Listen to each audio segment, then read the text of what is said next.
A lot of people are stressed out or they've become depressed because they see that they're wasting time.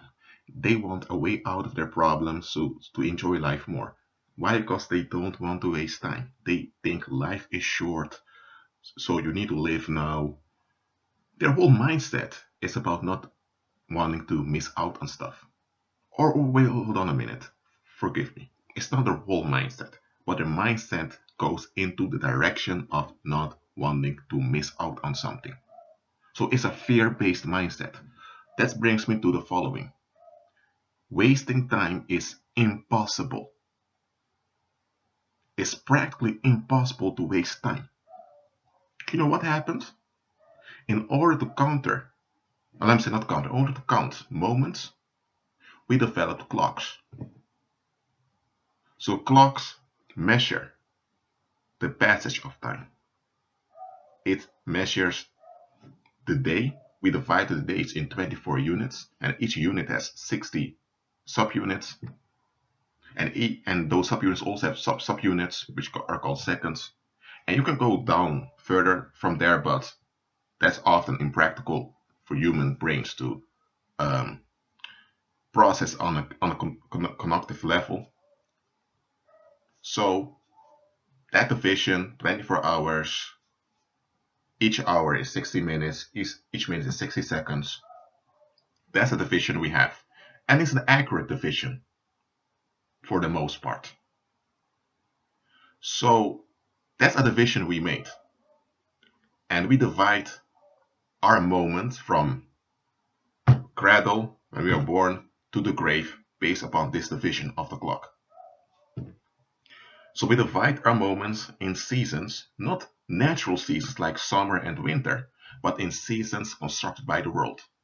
For example, when you are 20, you ought to have graduated, or you must already have met a significant other, and at age 25 you must be married, you must have one or two children, and you must have a stable job somewhere. At age 50, your children ought to be grown-ups, and you and your wife, or you and your husband remain behind. At 60, you retire, and at age 70, well, you only have a few days more to live, and around 75, you're done. That's the program a lot of people are conditioned with, and that's the program they follow. And they never question whether it's true or not. Look, time passes by. That's true. You cannot waste it because it was never yours to begin with. Time was never something you could grasp with your hands. Time was never something you could spend. In language, we illustrate that way, but practically, it can't happen.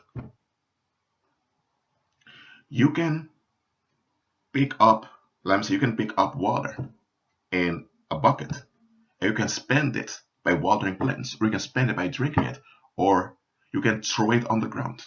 Now, if your purpose is to use water to water plants, and water falls on the ground, then you can say the water is wasted. Why is it wasted? Because the purpose that you intended didn't happen. It's only in context of that purpose that it's a waste. Apart from that context, it's just water that dropped on the ground. Why am I making this audio recording is because this thing of not wanting to waste time is a fear-based mindset. And it's a mindset a lot of people carry with them and they don't evaluate it. Now look, if you're at the job and you need to finish sweeping the floors, then you cannot afford to keep talking to customers because you need to sweep the floors. Now that's something different. Okay? Or if you need to catch the bus arrives within 10 minutes, then of course your purpose is you need to get the bus. So you cannot afford, because you need to get the bus, you cannot afford to stop at the snack bar for a moment. Okay? So those are practical stuff. But in each case, it's a purpose that is relevant and you want to reach the purpose, or the purpose needs to be reached. And time, it happens within time. But time is not being used nor wasted over here. It's just something that passes by. We have our measurements with the clock and the calendar. And according to the seasons we establish culturally, we can say something is wasted. But is that waste really waste? Look, I don't want to make this recording too long, but when you think about it, even the calendar we use today throughout the world is the Roman calendar. It derives from the Roman Empire, and the names of those pagan gods are in the names of the calendar.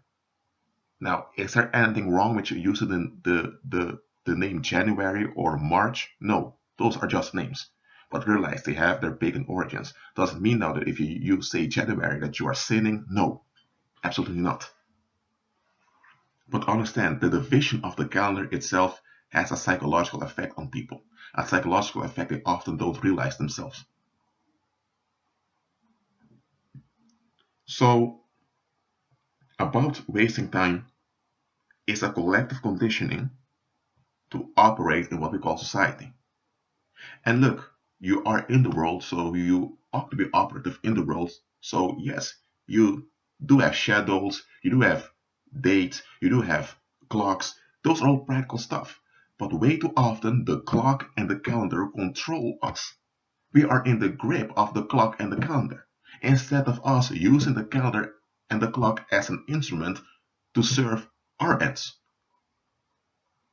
Look, if you have a tool, the tool is meant for you to be used to accomplish something. It shouldn't be that the tool is using you to keep the tool relevant. But that's what happens. We have the clock, there's nothing wrong with the clock, we have our calendar, and some regions have their own calendars, like Ethiopia has its calendar, the Islamic world has its calendar. So you have all those calendars. Okay?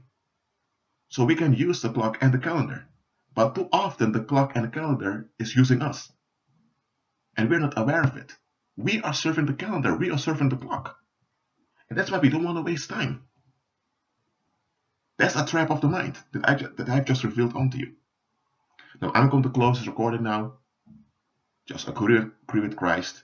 You don't have to change your calendar. Some people say we need to go to the Hebrew calendar to go back to Hebrew roots. You don't have to follow the Hebrew calendar or the Ethiopian calendar or the Chinese calendar. Calendars are instruments. Okay? You are using the instrument. The instrument should not be using you. Well, that being said, be at peace.